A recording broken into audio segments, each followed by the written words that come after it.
Welcome back to the channel. Today, got a bit of a treat.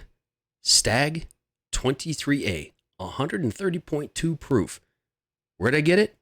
How's it taste? Does it live up to 22B? Stay tuned and find out.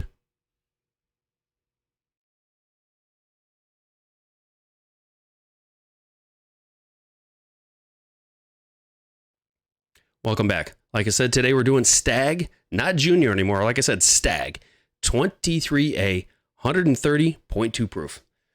Now, how I was able to get my little dirty hands on one of these was Unicorn Auctions. I got this for $200 shipped. So if you take off the shipping, it was roughly 180 bucks. Now, yes, that is definitely double plus the MSRP, which is now, I think, $70 or $75. But not many people I've seen reviewed a 23A. So I figured, you know what? One, I want it. Two, I want it for the channel so I can review it. So here we go. We know again that the STAGG is a Mashbill #1, but it's again a non-age stated. It's at least 4 years by TTB regulations, but it's rumored, I'm hearing, to be the same as the barrel-proof E.H. Taylor, but just in a different location.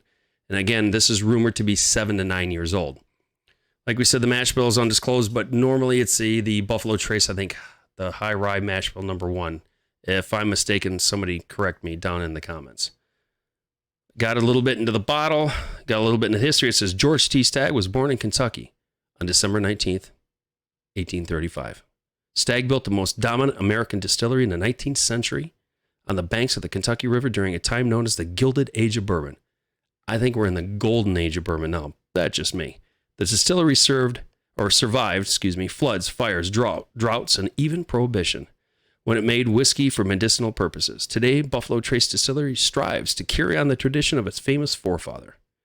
Uncut and unfiltered, this robust bourbon whiskey ages for nearly a decade and boasts the bold characters of reminiscent of the man himself. Like I said, I have batch number 15, and I reviewed 22B. We got 23A, got a little bit in the bottle, got a little bit into the history.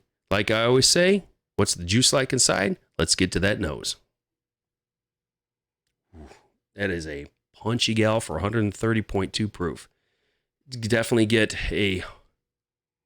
like an orange note, like a zesty orange, and a fresh cut Granny Smith green apple. It's really nice, but it's a proofy gal. I don't know if you can see it, but she's thick and heavy. Just, it's like a curtain all the way around the glass. Glass has roughly been out for about 20-25 minutes, my usual. But she's a thick, greasy gal. She looks good. She looks really good. And you get a little bit of like a cinnamon oak and definitely your caramel. But it's a heavy caramel. Like if you've ever melted caramel in a pot to make candied apples, when you do the coating on it, either the red or the caramel, that's what that smells like. All right, got it into the nose. Let's get into the first taste. Ooh, well, that cinnamon is right there, literally right on the front. Coast back. The Kentucky hug, it's like a bullet train. Shoom, boom, right there. She's a viscous one. She's thick. You get a lot of the vanillas, but that cinnamon is still going, whoa. Kentucky hug has got some to this one. But it's good. It's really good. It's very mouth coating. A little bit of drying, like a tannic oak. But that cinnamon bomb just hits and blossoms like a starburst firework. But it's a good hug. It's like, hey, I'm here. How you doing tonight? What's going on? Let's get in for a second taste.